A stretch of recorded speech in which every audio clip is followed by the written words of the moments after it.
स्वागत है। मैं आपके साथ फरहान नाज। ಮಾತನಾಡಬೇಕಂತ ಅವರಲ್ಲಿ ವಿನಂತಿಸಿಕೊಳ್ತೇನೆ.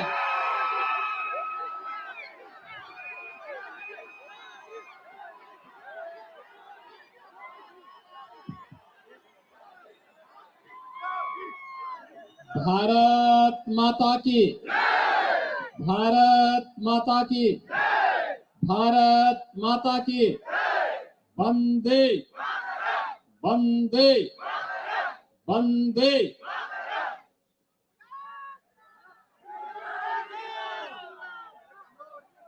जग ज्योति ಶ್ರೀ ವಿಶ್ವೇಶ್ವರ ಈ ಪುಣ್ಯ ಭೂಮಿಗೆ ನಾನು ನಮಿಸುವೆ.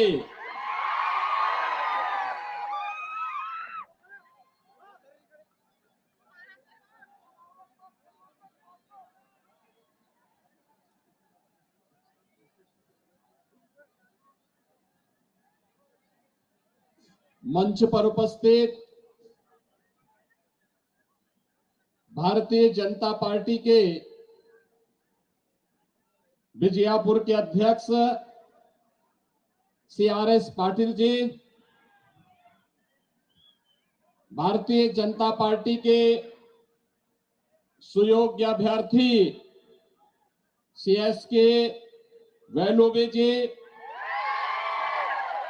मंडल इंचार्ज भारतीय जनता पार्टी श्री चंद्रशेखर वाटकी जी, प्रकाश अक्कलकोट, सुमन गौड़ा पाटिल, शंकर गौड़ा पाटिल, राज्यसभा के सांसद श्री नरेश बंसल जी, वसुराज विरादर जी, विजयानंद डप्पे जी, चिदानंद चलवाड़े जी, भारतीय जनता पार्टी संगठन के सभी पदाधिकारीगण और आज यहां पर उपस्थित इस विधानसभा क्षेत्र से जुड़े हुए सभी उपस्थित भाइयों बहनों, आज मुझे 12वीं सदी के जगत ज्योति बसवेश्वर के इस पावन जन्मभूमि पर आकर के मैं अपने आप को अत्यंत सौभाग्यशाली समझता हूं, जिनकी कृपा के परिणाम स्वरूप आज हम सब लोकतंत्र के इस उत्सव का अनुभव ले पा रहे हैं।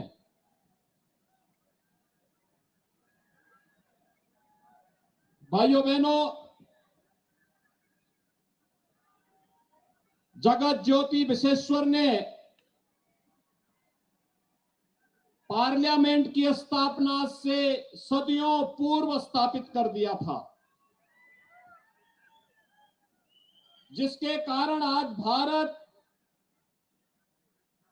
न केवल दुनिया का सबसे बड़ा लोकतंत्र है, बल्कि जगत ज्योति बसवेश्वर के ये कार्य इस बात को प्रमाणित करते हैं कि भारत मदर ऑफ डेमोक्रेसी भी है, लोकतंत्र की जननी भी है, और लोकतंत्र की जननी के इस पावन धरा को, जिस धरा में जगत ज्योति बसवेश्वर जन्म लिए थे, इस धरा को मैं कोटि कोटि नमन करता हूं। ಬಂಧುಗಳೇ, 12ನೇ ಶತಮಾನದ ಬಸವಣ್ಣನ ಈ ಪುಣ್ಯ ಭೂಮಿಗೆ ಬಂದು ನನ್ನ ಜೀವನ ಸಾರ್ಥಕವಾಗಿದೆ. ಆ 12ನೇ ಶತಮಾನದಲ್ಲಿ ಎಲ್ಲಿ ಬೇರೆ ಬೇರೆ ದೇಶ ವಿದೇಶಗಳಲ್ಲಿ ಇನ್ನೂ ನಾಗರಿಕತೆನೇ ಬಂದಿರಲೋ ಅಂತ ಸಮಯದಲ್ಲಿ ಪ್ರಜಾಪ್ರಭುತ್ವವನ್ನು ಸ್ಥಾಪನೆ ಮಾಡಿದವರು ಅಣ್ಣ ಬಸವಣ್ಣನವರು. ಅಂತ ಅಣ್ಣ ಬಸವಣ್ಣನವರ ಪುಣ್ಯ ಭೂಮಿಗೆ ಮತ್ತು ಅವರ ಒಂದು ಸ್ಥಾನಕ್ಕೆ ನಾನು ಕೋಟಿ ಕೋಟಿ ನಮನಗಳನ್ನು अर्पण ಮಾಡ್ತೇನೆ. भाइयों बहनों, जगत ज्योति बसवेश्वर ने हमें वर्क इज वर्शिप जाति पात से ऊपर उठ करके मानव मात्र के हित में कार्य करने का संदेश दिया। और उनका संदेश था कि जो जाति पात से ऊपर उठ करके कार्य करता है उसे ही कैलाश जाने का अवसर प्राप्त होता है। ಯಾವ ಬಸವಣ್ಣ ವರ್ಕ್ ಈಸ್ ವರ್ಷಿಪ್, ಕಾಯಕವೇ ಕೈಲಾಸ ಅಂತ ಜೀವನ ಮಾಡಿ ಬದುಕಿದವರು ಅಂಥವರಿಗೆ ಮಾತ್ರ ಕೈಲಾಸದ ದಾರಿ ಸಿಗತ್ತೆ. ಅಂತ ದಾರಿಯನ್ನು ತೋರಿಸಿಕೊಟ್ಟವರು ಅಣ್ಣ ಬಸವಣ್ಣನವರು. वसवन्ना के जन्मभूमि पर उनका विचार समाज में जारी करने के लिए, जन जन तक पहुंचाने के लिए मैं कर्नाटक भारतीय जनता पार्टी और यहां पर कार्यरत डबल इंजन की सरकार का हृदय से अभिनंदन करता हूं। ಅಂತ ಒಂದು ಕೆಲಸವನ್ನ ಇವತ್ತು ಕರ್ನಾಟಕದ ಭಾರತೀಯ ಜನತಾ ಪಾರ್ಟಿ ನೇತೃತ್ವ ಸರ್ಕಾರ ಮಾಡ್ತಾ ಇದೆ. ಆ ಒಂದು ಸರ್ಕಾರದ ಕೆಲಸಕ್ಕೆ, ಡಬಲ್ ಇಂಜಿನ್ ಕೆಲಸಕ್ಕೆ ನಾನು ಹೃದಯ ತುಂಬಿದ ಅಭಿನಂದನೆಗಳನ್ನು ಸಲ್ಲಿಸ್ತೇನೆ. भाइयों बहनों, कर्नाटक और उत्तर प्रदेश आज से नहीं, हजारों वर्षों से मित्रता के एक सूत्र में जुड़े हुए हैं। ಕರ್ನಾಟಕ ಮತ್ತು ಉತ್ತರ ಪ್ರದೇಶ ಇವತ್ತಿನ ಸಂಬಂಧ ಅಲ್ಲ, ಸಾವಿರಾರು ವರ್ಷಗಳ ಶತಶತಮಾನಗಳ ಸಂಬಂಧ ಉತ್ತರ ಪ್ರದೇಶ ಮತ್ತು ಕರ್ನಾಟಕದ ಮಧ್ಯೆ ಇದೆ. प्रधानमंत्री मोदी जी के एक भारत श्रेष्ठ भारत का सबसे आदर्श उदाहरण है उत्तर प्रदेश और कर्नाटक की मित्रता। ಮಾನ್ಯ ಪ್ರಧಾನಮಂತ್ರಿಗಳ ಏಕ ಭಾರತ್ ಶ್ರೇಷ್ಠ ಭಾರತ್ ಅನ್ನೋ ಉಕ್ತಿಗೆ ಅತ್ಯಂತ ಒಳ್ಳೆ ಉದಾಹರಣೆ ಅಂದ್ರೆ ಅದು ಕರ್ನಾಟಕ ಮತ್ತು ಉತ್ತರ ಪ್ರದೇಶದ ಸಂಬಂಧ. याद करिए, मर्यादा पुरुषोत्तम भगवान श्री राम के अनन्य भक्त बजरंगबली इसी कर्नाटक में पैदा हुए थे। और जो आज भी जिनके बारे में जब हनुमान चालीसा का हम गायन करते हैं, भूत पिचास निकट नहीं आवे, महावीर जब नाम सुनावे। ಅಯೋಧ್ಯೆಯ ಶ್ರೀರಾಮಚಂದ್ರನ ಭಕ್ತ, ಪರಮ ಭಕ್ತ ಆಂಜನೇಯ ಅದು ಕರ್ನಾಟಕದ ಕಿಷ್ಕಿಂಧೆಯಿಂದ ಬಂದವನು. ಇವತ್ತಿಗೂ ಆ ಹನುಮಾನ್ ಚಾಲೀಸವನ್ನ ಇಡೀ ದೇಶ ಜಪ ಮಾಡತ್ತೆ. ಯಾಕೆ ಅಂದ್ರೆ ಭೂತ ಪ್ರೇತಗಳ ಉಚ್ಚಾಟನೆಗಾಗಿ. भाइयों बहनों, मुझे एक संत के रूप में कर्नाटक के और देश के पूज्य संतों का आशीर्वाद लंबे समय से मिलता रहा है। और आज मैं आप सबका आशीर्वाद, राष्ट्रवाद और लोक कल्याण की अलख जगाने वाली कर्नाटक की डबल इंजन सरकार के लिए भारतीय जनता पार्टी के लिए मांगने के लिए आया हूं। ನನಗೆ ಇಡೀ ದೇಶದ ಸಂತರು, ಸಾಧುಗಳು ಎಲ್ಲರ ಆಶೀರ್ವಾದದಿಂದ ನಾನಿವತ್ತು ಒಬ್ಬ ಸಂತನಾಗಿ ನಿಮ್ಮ ಮಧ್ಯೆ ಬಂದಿದ್ದೇನೆ. ಕರ್ನಾಟಕದ ಡಬಲ್ ಇಂಜಿನ್ ಸರ್ಕಾರದ ಪರವಾಗಿ ನಿಮ್ಮ ಮಧ್ಯೆ ನಾನು ಕೇಳಿಕೊಳ್ಳಿಕ್ಕೆ ಇವತ್ತು ಬಂದಿದ್ದೇನೆ.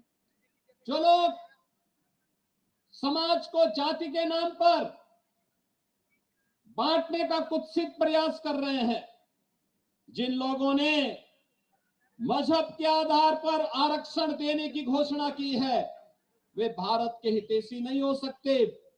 मजहब के आधार पर आरक्षण असंवैधानिक है और भारतीय जनता पार्टी मजहब के आधार पर आरक्षण देने की कतई पक्षधर नहीं है। ಈ ದೇಶದಲ್ಲಿ ಯಾರು ಸಮಾಜ ವಿದ್ರೋಹಿ ಶಕ್ತಿಗಳನ್ನು ತಮ್ಮನ್ನು ತಾವು ಗುರುತಿಸಿಕೊಂಡಿದ್ದಾರೋ ಅವರು ಮತ ಧರ್ಮದ ಅನುಸಾರವಾಗಿ ಒಂದು ರಿಸರ್ವೇಶನ್ ಪಾಲಿಸಿಯನ್ನ ಮಾಡಿ ಇಲ್ಲಿ ಧರ್ಮಗಳ ಮಧ್ಯೆ ಆ ಒಂದು ಕಂದಕವನ್ನ, ಒಂದು ವಿಷ ಬೀಜವನ್ನು ಬಿತ್ತುವಂತ ಪ್ರಯತ್ನ ಮಾಡ್ತಾ ಇದ್ದಾರೆ. 1947 में मजहब के आधार पर एक आरक्षण के नाम पर देश का विभाजन हो चुका है। अब हम भारत को के साथ, भारत की एकता और अखंडता के साथ खिलवाड़ करने की छूट किसी को नहीं दे सकते, किसी को नहीं दे सकते।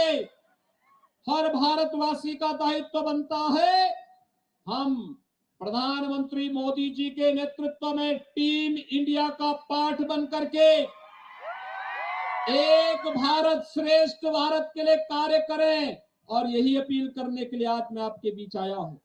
ಈಗಾಗಲೇ 1947ರಲ್ಲಿ ಧರ್ಮಾಧಾರಿತವಾಗಿ ಎರಡು ದೇಶಗಳು ಇಬ್ಬಾಗವಾಗಿದ್ದನ್ನು ನಾವು ನೋಡಿದ್ದೇವೆ. ಭಾರತದ ತುಂಡಾಯಿತು.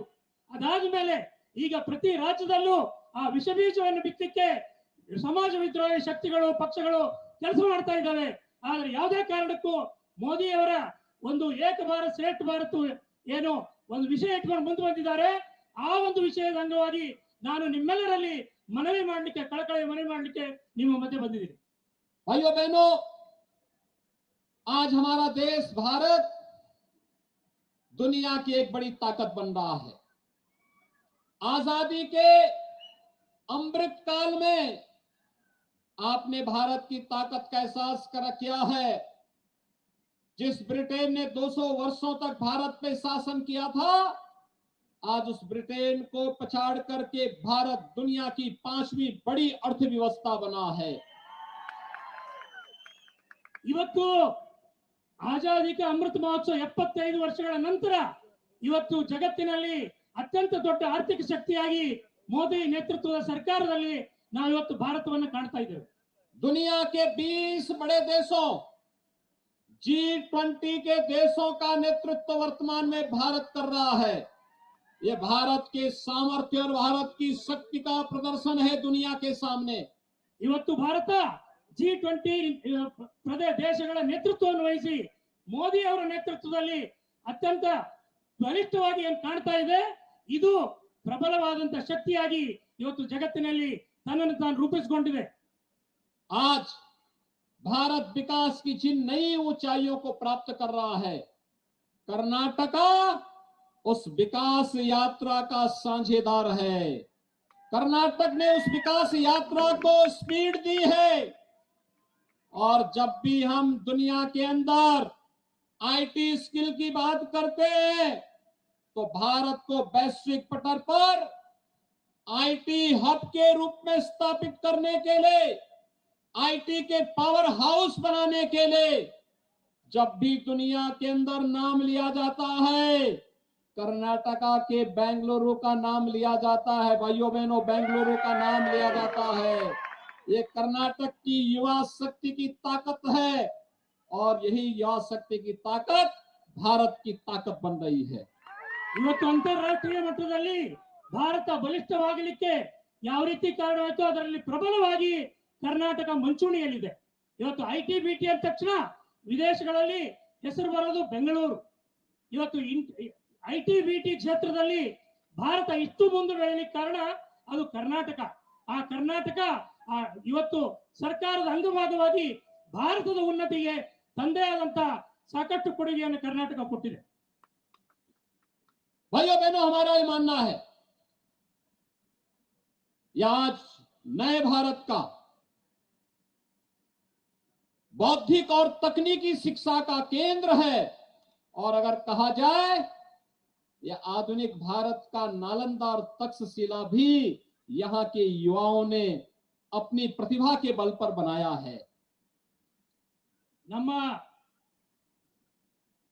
ದೇಶ ಹಿಂದಲ್ಲ ಹಿಂದಿನಿಂದಲೂ ನಾಳಂದ ತಕ್ಷಶಿಲಾ ವಿಶ್ವವಿದ್ಯಾಲಯಗಳು ಅವತ್ತಿನಿಂದಲೇ ನಾವು ಜಗತ್ತಿಗೆ ವಿದ್ಯೆಯನ್ನು ಕೊಟ್ಟಂತ ದೇಶದವರು ಅಂತ ನಮ್ಮನ್ನು ನಾವು ಗುರುತಿಸಿಕೊಂಡಿದ್ದೇವೆ.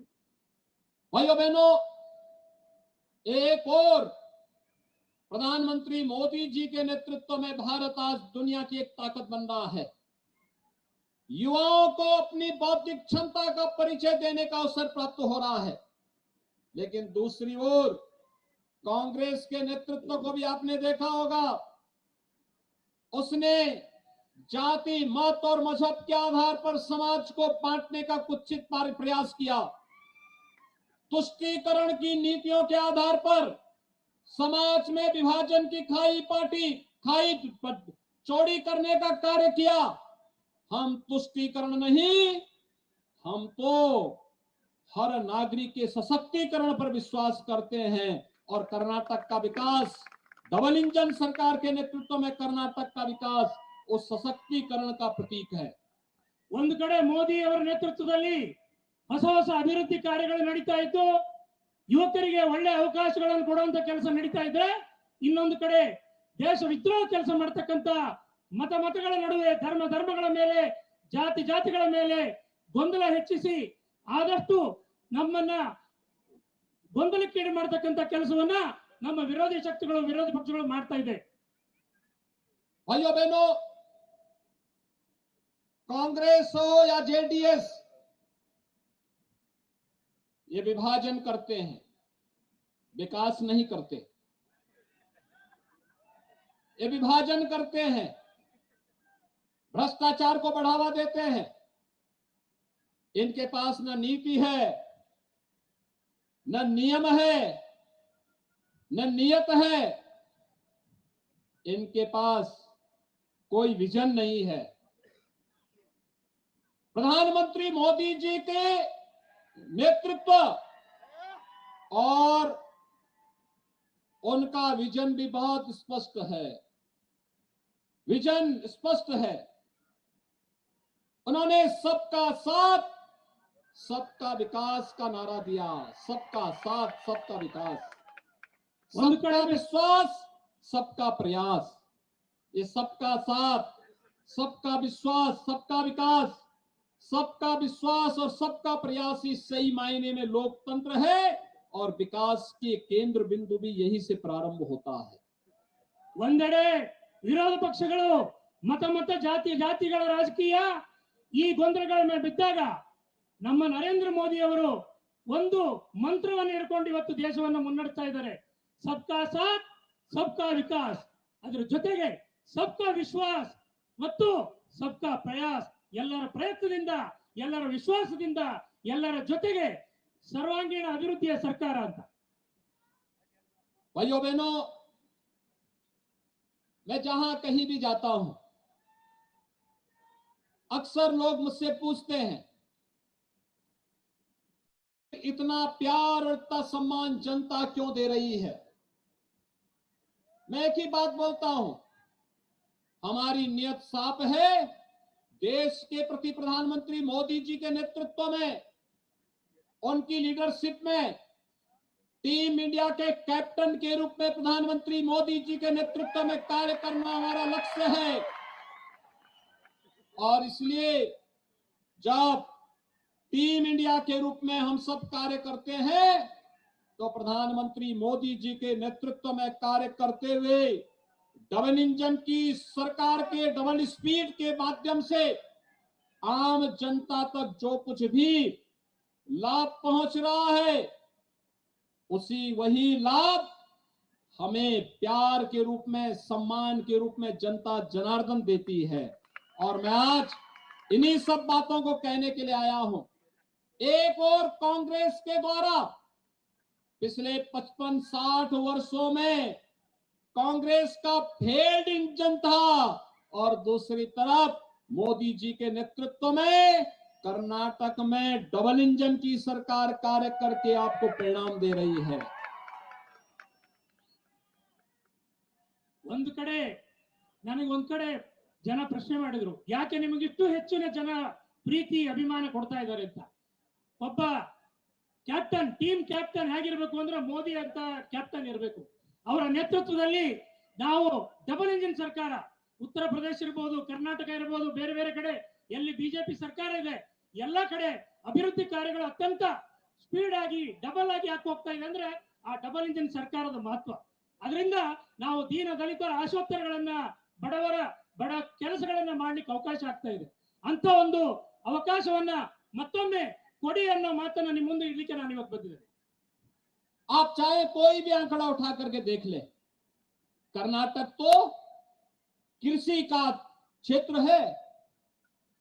यहां पर न केवल यहां का अन्नदाता किसान, बल्कि माताएं और बहनें भी कृषि कार्य में हाथ बटाने का काम करती हैं। कृषि में प्रगति पिछले 9 वर्ष में कई गुना हुई है। जो किसान पहले सिर झुका करके चलता था, आज सिर तान करके चलता है, क्योंकि प्रधानमंत्री किसान सम्मान निधि जो प्रधानमंत्री जी ने सम्मान स्वरूप हर किसान, अन्नदाता किसान को उपलब्ध करवाया है। कर्नाटक कृषि प्रधानवाದ ಪ್ರದೇಶ. ನಿಮಗೆಲ್ಲ ಗೊತ್ತಿದೆ ಯಾವ ರೀತಿ ಕೃಷಿಕರು ಈ ಹಿಂದೆ ಬಹಳ ಕಡುಬಡತನದಲ್ಲಿ ಕೃಷಿಯನ್ನು ಮಾಡ್ತಾ ಇದ್ರು ವಾಪಸ್ ಆ ಒಂದು ಯಾವುದೇ ಒಂದು ಅವರಿಗೆ ಇನ್ಕಮ್ ಬರ್ತಾ ಇರಲಿಲ್ಲ ಅನ್ನೋ ಉದ್ದೇಶದಿಂದ. ಆದ್ರೆ ಇವತ್ತು ಹಾಗಲ್ಲ.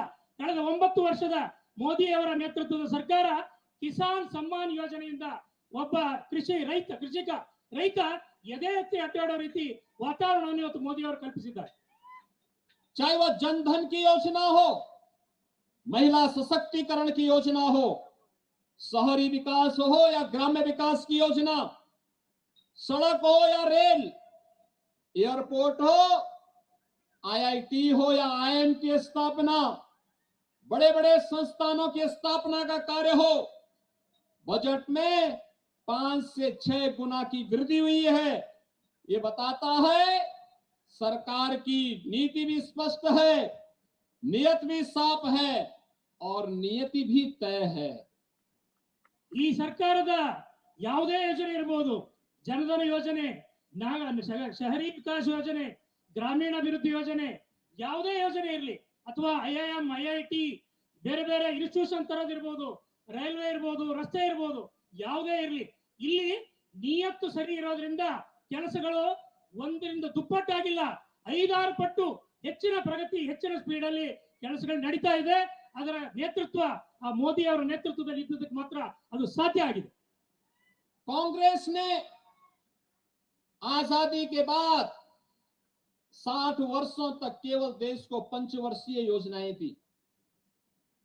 पहले 5 वर्ष में योजना का खाका तैयार होता था, अगले 5 वर्ष में उसके शिलान्यास की तैयारी होती थी, अगले 5 वर्ष में फिर उसके पैसे आवंटन की बात होती थी, तब तक योजना की लागत बढ़ जाती थी, फिर वह योजना कभी पूरी नहीं होती थी।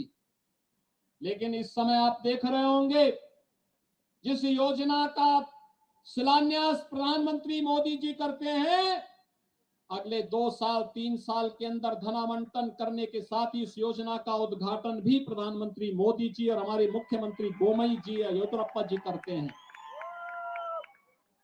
विकास स्पष्ट है, बिना भेदभाव के विकास किया जा रहा है और समय पर पूरी पारदर्शी तरीके के साथ इन कार्यक्रमों को आगे बढ़ाने का कार्य भी किया जा रहा है। ಹಿಂದೆ ನಾವು ನೋಡ್ತಿದ್ವಿ ಕಾಂಗ್ರೆಸ್ನ 60 ವರ್ಷದ ಸರ್ಕಾರದಲ್ಲಿ ಒಂದೊಂದು ಪಂಚವಾರ್ಷಿಕ ಯೋಜನೆಗೆ ಅದು ಬರೀ ಪ್ಲಾನಿಂಗ್ ಆಗಿರ್ತಿತ್ತು ಹೊರತಾಗಿ ಮೊದಲು ದುಡ್ಡು ಇಡ್ತಿದ್ರು, ಅದಾದ್ಮೇಲೆ ಪ್ಲಾನಿಂಗ್ ಆಗ್ತಿತ್ತು. ಹೀಗೆ 20-25 ವರ್ಷ ಆದ್ರೂ ಅಷ್ಟರಲ್ಲಿ ಆ ಬಜೆಟ್ ಏರಿಕೆ ಆಗ್ತಿತ್ತು. ಆದ್ರೆ ಈಗ ಆಗಿಲ್ಲ. ಪ್ರಧಾನಮಂತ್ರಿಗಳು ಒಂದು ಬಾರಿ ಪ್ಲಾನ್ ಮಾಡಿ ಫೌಂಡೇಶನ್ ಹಾಕಿದ್ರೆ 3 ವರ್ಷದಲ್ಲಿ ಉದ್ಘಾಟನೆ ಮಾಡಿದ ನೂರಾರು ಉದಾಹರಣೆಗಳು ನಮ್ಮ ಕಣ್ಣು ಮುಂದಿವೆ. ಹಾಗಾಗಿ ವಿಕಾಸದ ಗತಿ, ಸ್ಪೀಡ್ ಬಹಳ मुन्ने वेग उत्कर्षणे आಗಿದೆ. भाइयों बहनों, आज आदरणीय प्रधानमंत्री जी के नेतृत्व में जब दुनिया कोरोना से पीड़ित थी, तब भारत ने बेहतरीन कोरोना प्रबंधन के साथ ही न केवल अपने देश के नागरिकों को फ्री में टेस्ट, फ्री में उपचार, फ्री में वैक्सीन, बल्कि 80 करोड़ लोगों को फ्री में राशन देने का भी काम किया है। ಕೋವಿಡ್ ಸಮಯದಲ್ಲಿ ನಾವು ನೋಡಿದ್ದೇವೆ ಯಾವ ರೀತಿ ಮೋದಿ ಅವರ ಸರ್ಕಾರ ನಮ್ಮ ನೆರವಿಗೆ ಬಂತು ಅಂತ. ಬರೀ ವ್ಯಾಕ್ಸಿನ್ ಕೊಡೋದು ಮಾತ್ರ ಅಲ್ಲ, ಅದ್ರ ಜೊತೆಗೆ ನಮಗೆ ಕೆಲಸ, ಅದ್ರ ಜೊತೆಗೆ ನಮ್ಮ ದಿನನಿತ್ಯ ದಿನಸುಗಳನ್ನು ಸಹಿತ ಕೊಟ್ಟು ನಮ್ಮನ್ನು ಕಾಪಾಡುವಂತ ಕೆಲಸವನ್ನ ಮೋದಿ ಸರ್ಕಾರ ಮಾಡಿದ್ದನ್ನು ನಾವು ನೋಡಿದ್ವಿ. यही नहीं, कोरोना कालखंड में ही भारत ने प्रधानमंत्री मोदी जी के नेतृत्व में नेशनल एजुकेशन पॉलिसी लागू की। अब हमारे कर्नाटक का युवा भी कन्नड़ा में मेडिकल और इंजीनियरिंग की पढ़ाई करेगा, लॉ की पढ़ाई करेगा। गांव का नौजवान भी अपनी प्रतिभा को हर मंच पर उद्घाटित करेगा। अब हमारा टैलेंट, टेक्नोलॉजी और ट्रेनिंग अपनी मातृभाषा में हमें देखने को, सीखने को, हमें जानने को मिलेगा। ಬರೀ ಸೇವೆ ಒಂದೇ ಅಲ್ಲ, ನ್ಯೂ ಎಜುಕೇಶನ್ ಪಾಲಿಸಿ NEP ಮುಖಾಂತರ ರಾಷ್ಟ್ರದಲ್ಲಿ ಶಿಕ್ಷಣ ನೀತಿಯನ್ನು ಬದಲಾವಣೆ ಮಾಡತಕ್ಕಂತ ದೊಡ್ಡ ಕಾರ್ಯಕ್ಕೆ ಮೋದಿ ಅವರು ಕೈ ಹಾಕಿದ್ದಾರೆ. ಇವತ್ತು ನಮ್ಮ ಮಾತೃಭಾಷೆ ಕನ್ನಡದಲ್ಲೇ ನಾವು ವೈದ್ಯಕೀಯ, ಇಂಜಿನಿಯರಿಂಗು, ಮೆಡಿಕಲ್, ಇನ್ನು IAS ಅಂತ ಪರೀಕ್ಷೆಗಳನ್ನ ಬರಿತಕ್ಕಂತ ಅವಕಾಶವನ್ನ ಈ ಸರ್ಕಾರ ನಮಗೆಲ್ಲ ಮಾಡಿಕೊಟ್ಟಿದೆ. भाइयों बहनों, मैंने बचपन में देखा था, सुना था, जल ही जीवन है, लेकिन जल मिलता नहीं था। आज प्रधानमंत्री मोदी जी का विजन है हर घर नल की योजना, हर घर तक जल पहुंच रहा है। कर्नाटक के अंदर डबल इंजन सरकार ने हर घर में जल पहुंचा दिया है। मैं इसके लिए प्रधानमंत्री मोदी जी का और आपके सीएम, पूर्व सीएम येदियुरप्पा जी का, सीएम बोम्मई जी का हृदय से अभिनंदन करता हूं। उन्होंने जल को घर घर तक पहुंचाने का कार्य किया है। ಹಿಂದಿನ ಸರ್ಕಾರಗಳು ಜಲ ನೀತಿ ಅಂತ ಬರೀ ನೀತಿ ಮಾಡ್ತಾ ಇತ್ತು. ಆದ್ರೆ ಇವತ್ತು ಮೋದಿ ಅವರು ನಮ್ಮ ಮನೆ ಮನೆಗೂ ಹರ್ ಘರ್ ಜಲ್ ಮುಖಾಂತರ ಪ್ರತಿ ಮನೆಗೂ ನಳದಲ್ಲಿ ನೀರು ಕೊಡುವ ವ್ಯವಸ್ಥೆಯನ್ನ ಈ ಡಬಲ್ ಇಂಜಿನ್ ಸರ್ಕಾರ ಮಾಡಿದೆ. ನಾನು ಅದಕ್ಕಾಗಿ ಮೋದಿ ಅವರಿಗೆ ಮಾತ್ರ ಅಲ್ಲ, ಮೋದಿ ಅವರ ಜೊತೆಗೆ ನಮ್ಮ ಹಿಂದಿನ ಮುಖ್ಯಮಂತ್ರಿ ಯಡಿಯೂರಪ್ಪ ಹಾಗೂ ಇವತ್ತಿನ ಮುಖ್ಯಮಂತ್ರಿ ಬೊಮ್ಮಾಯಿ ಅವರಿಗೆ ಹೃದಯ ತುಂಬಿದ ಅಭಿನಂದನೆಗಳನ್ನ ಸಲ್ಲಿಸಲಿಕ್ಕೆ ಬಯಸ್ತೇನೆ.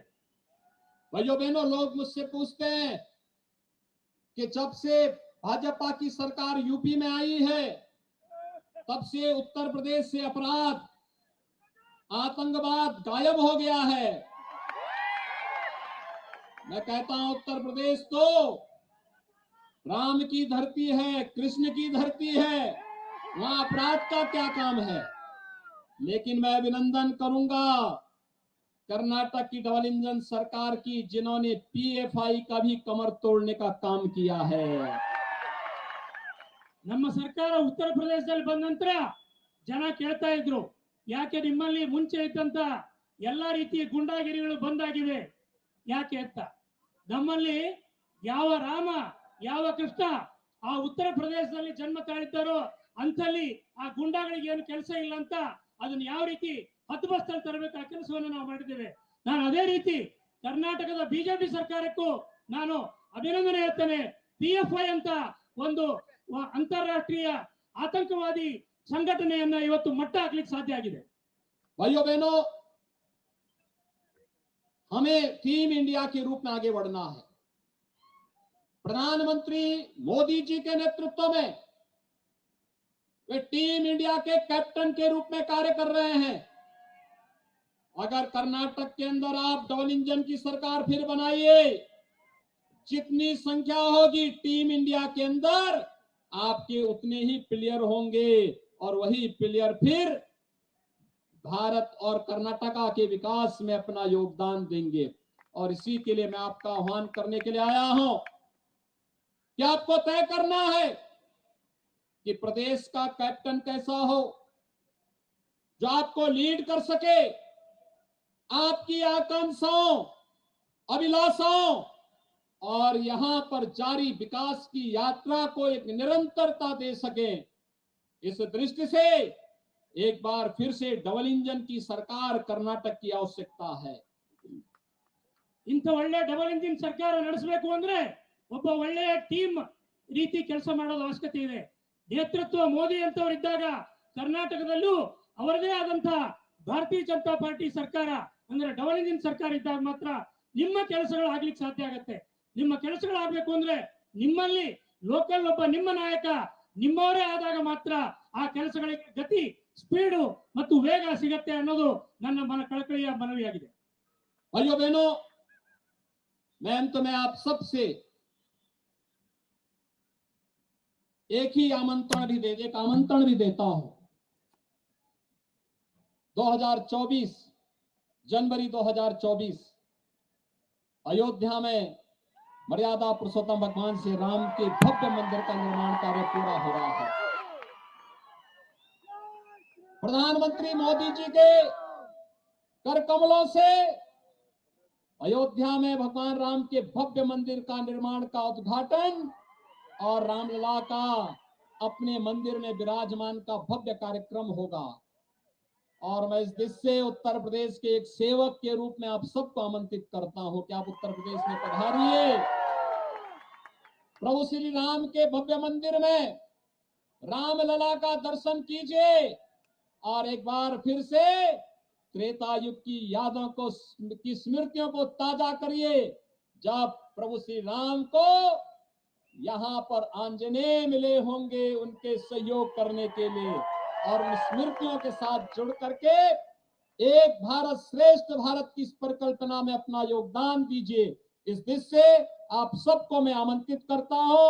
मैं एक बार फिर से आप सबसे अपील करता हूं, डबल इंजन सरकार के लिए यहाँ पर हमारे अनुभवी नेता, यहाँ के अनुभवी नेता इल्लिना अभ्यर्थी सी बेलोबी सहबेरो हरियरू अनुभव विगलू क्षेत्र अभिवृद्धिಗೆ ಅವರನ್ನು ನೀವೆಲ್ಲ ಈ ಬಾರಿ ಗೆಲ್ಲಿಸಲೇಬೇಕು।